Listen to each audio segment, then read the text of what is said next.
In this video, we show how to replace the memory module on a PowerEdge XE7745.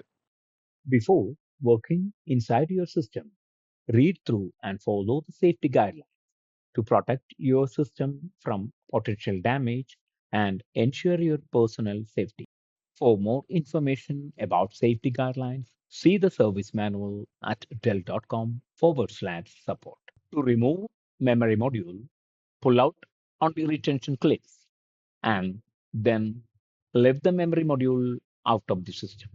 To install, align it with the memory module socket and press down until the latches click into place.